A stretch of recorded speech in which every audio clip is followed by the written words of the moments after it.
विभाग ने बड़ा अपडेट किया है जारी। आज दिल्ली एनसीआर में धूप के साथ साथ आंधी तूफान की संभावना बन रही है और इसे देखते हुए मौसम विभाग ने चेतावनी भी जारी कर दी है।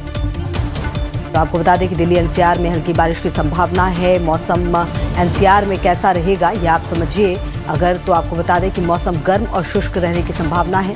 जी हाँ, और क्या सवाल ये कि फिर से मौसम करवट लेगा और अगर ये बारिश होती है, आंधी तूफान होता है तो कहीं ना कहीं जो गर्मी काफ़ी ज़्यादा हुई है उससे निश्चित तौर पर थोड़ी राहत ज़रूर मिलने की उम्मीद की जा रही है। देखिए तो मौसम गर्म और शुष्क रहने की संभावना है। इसके अलावा शाम या रात में हल्की बारिश हो सकती है, ये जानकारी भी सामने आ रही है। अधिकतम तापमान 36 से 38 डिग्री सेल्सियस हो सकता है, जबकि न्यूनतम तापमान 24 से 26 डिग्री सेल्सियस रहने का अनुमान है। हवा में नमी बढ़ने से उमस का जो स्तर है वो मध्यम रहेगा, ये जानकारी भी सामने आ रही है। तो दिल्ली एनसीआर में मौसम कैसा रहेगा ये हमने आपको बताया। इसके अलावा आप देखिए उत्तर प्रदेश की अगर आप बात करें तो यहाँ पर किस तरह का मौसम रहने वाला है वो भी अब आपको बता देते हैं। दिल्ली एनसीआर के बाद उत्तर प्रदेश के देखिए कुछ जिलों में आंधी बारिश हो सकती है, अधिकांश हिस्सों में गर्मी का प्रभाव रहेगा। इसके अलावा अधिकतम तापमान 40 से 42 डिग्री सेल्सियस रह सकता है।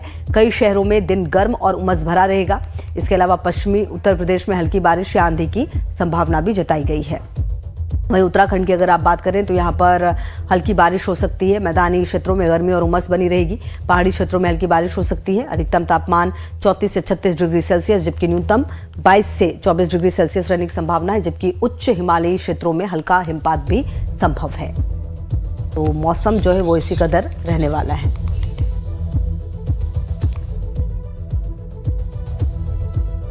देखिए देश की राजधानी दिल्ली पिछले 3-4 दिनों से भीषण गर्मी से जूझ रही थी। अप्रैल के आखिरी हफ्ते में तापमान 40 डिग्री तक पहुंचने को तैयार था और ऐसे में अब ये कहा जा रहा है कि मौसम बदल सकता है, लेकिन मौसम का मिजाज अब बदल रहा है। 1 से 2 मई तक आंधी तूफान के साथ बारिश की संभावना भी है। एक रिपोर्ट देखिए सालिनी शाह की।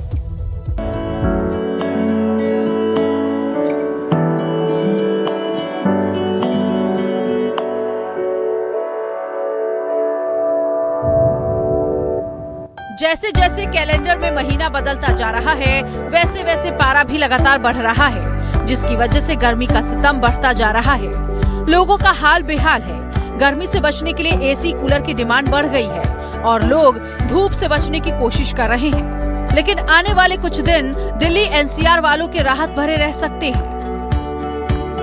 दिल्ली एनसीआर समेत कई इलाकों में तापमान 40 डिग्री सेल्सियस के ऊपर जा रहा है, जबकि न्यूनतम तापमान 25 डिग्री सेल्सियस के आसपास बना हुआ है। वहीं भारतीय मौसम वैज्ञानिक की माने तो नोएडा, गाजियाबाद, गुड़गांव, दिल्ली, फरीदाबाद और ग्रेटर नोएडा में जल्द ही बारिश होने की संभावना है, जिससे लोगों को गर्मी से थोड़ी सी राहत मिल सकती है। दिल्ली एनसीआर में धूल भरी हवाओं के साथ बारिश का भी सिलसिला चलता रहेगा, जिससे तापमान में गिरावट दर्ज की जाएगी। जी देखिए, लगातार मौसम बदलाव हो रहा है। अभी 1 तारीख से लेकर के उसके 4-5 दिन आगे तक के लिए हमारा अनुमान ये है कि जो उत्तर पश्चिम भारत है वहां पर फिर से थंडरस्टॉर्म एक्टिविटी शुरू होगी, जिसकी वजह से तापमान में गिरावट होगी। तो जो अभी कुछ एक स्थानों पर जो पश्चिमी राजस्थान में हीटवेव चल रही है वहां पर भी 2 दिनों के बाद से टेम्परेचर में गिरावट होगी और हीटवेव से हम सभी को राहत मिलेगी। 2 दिन आंधी तूफान और बारिश की आशंका जताते हुए येलो अलर्ट जारी किया गया है। मई की शुरुआत ठंड मौसम के साथ होगी। 1 और 2 मई को झमाझम बारिश का अनुमान है, लेकिन आने वाले समय में हीट वेव का भी खतरा बढ़ेगा। फिलहाल आने वाले कुछ दिन में लोगों को भीषण गर्मी से राहत मिलेगी। कि जो हीट वेव दिल्ली वालों को परेशान कर रहा है वो अगले कुछ दिन राहत देने वाला है। कल रात से ही मौसम में बदलाव हुआ है और आज भी गर्मी जो है वो ज़्यादा नहीं है और अगले कुछ दिन तक टेम्परेचर में कमी भी दर्ज की जाएगी। इसके साथ साथ आंधी और तूफान की भी भविष्यवाणी मौसम विभाग